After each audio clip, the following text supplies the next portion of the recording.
I see the point thread too. I recommend a fire alarm, do a heavy fire on the C side, and go into the B side. Inside division from operations.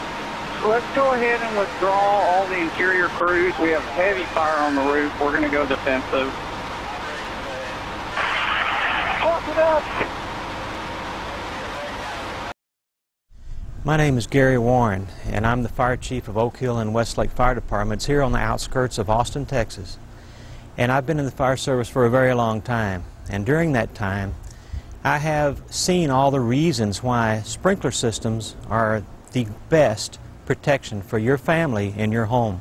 I'm putting a sprinkler system in my home, so I wanted to share with you the process of putting one in your home so that you can see what's involved and take away some of the mysteries that you might believe in about sprinkler systems in your home.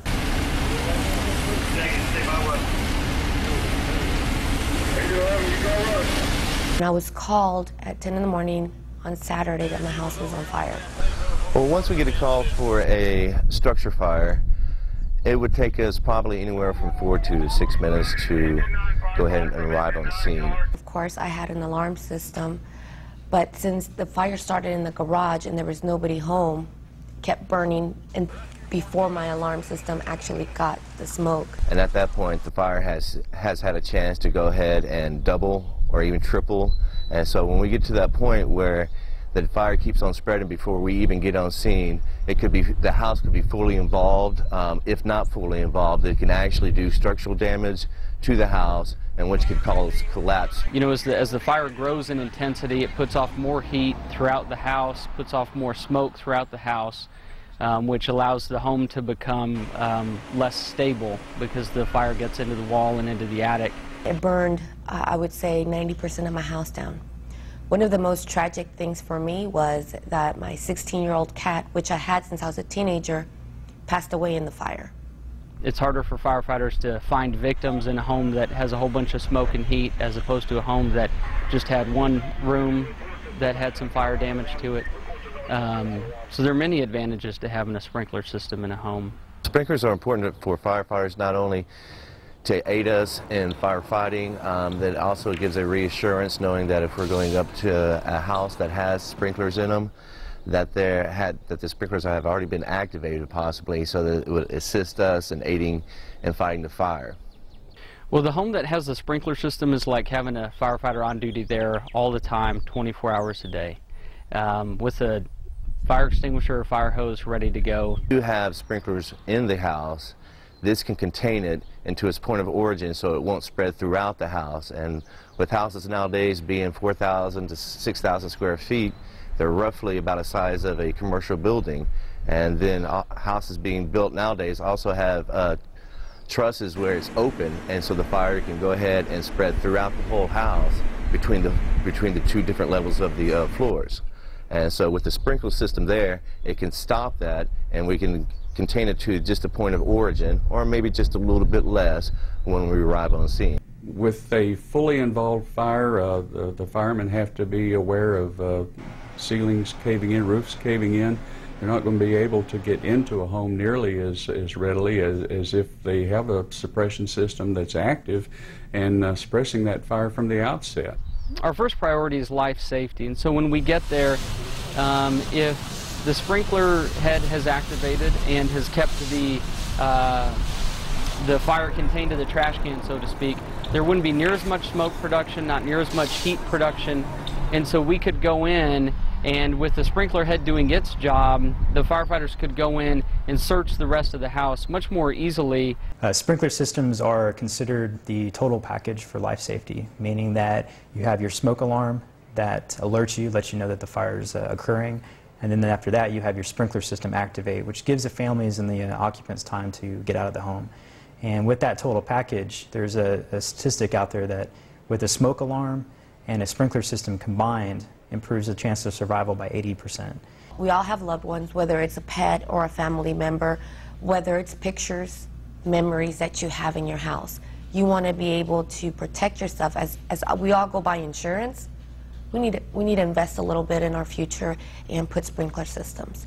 One of the great things with State Farm and most insurance companies, we give anywhere from a 5 to 10% discount for homes with sprinkler systems. If it can be stopped at the point of origin, the damage would be minimal. And if not, well, that fire can spread throughout the whole house. And that's going to cause all types of loss, not only to your personal items, but it could also be emotional stress to that person also. Besides losing your possessions and your memories, you can lose a life. Fire dispatch from Command. I don't know if you have any updates on the water for this area. If we can call the water company for this area, we could use a little bit more. To put a sprinkler ordinance in place is not easy. Education is the key. We have an aging water system. In many areas of the city, the fire hydrants don't deliver enough water, in our opinion, and in the fire marshal's opinion, to adequately fight a fire. Ever increasingly, people want to build large homes in remote areas or underserved areas, if you will, from a water supply. And the sprinkler system for a typical home only requires 300 gallons total of water to be able to stop a fire in place. Larger homes are going to be a fact. We know that. We feel like, again, with the level of adequacy of our water system, we needed a level of protection in the bigger homes that our fire hydrants just wouldn't be able to provide. In the particular district that we serve, we have homes as large as 30,000 square feet. The typical municipal water system is designed to handle fire flow and fire water requirements for a home of 3,600 square feet, a factor of 10. So even if there is water supply from a typical municipal system, it's going to be inadequate to deal with a fire in a very large structure. Adding a sprinkler system is the ideal way to solve the problem. When we're coming up to the houses that are 6,000 square feet, we have a large area that we're going to have to fight the fire. So they are implemented into the commercial buildings to assist us, and we think that now that since houses are being built as large as commercial buildings, that it could assist the residents, and not only the residents but us also, in fighting the fire. Bigger houses really put a strain on the ability to fight fires when you have a water system that was put in the 1940s and 1950s. Municipalities can actually reduce costs in the installation of sprinkler systems. There are alternate methods of compliance that can be taken into consideration, which we do right now. Even though the code does not require the sprinkler systems, alternate methods of compliance could allow for hydrant spacing to be increased in a subdivision. If a new subdivision is going in where you're putting sprinklers in the houses, narrower streets could be put into place. There's also other allowances that are made for distances between houses if you're making a subdivision where the houses are closer together. There's typically resistance in communities from the Home Builders Association. They just don't want to deal with the installation. I think it'll help them, actually. I think there will be a level of negotiation relative to types of building materials or types of building with sprinkling system that might not be allowed by code otherwise.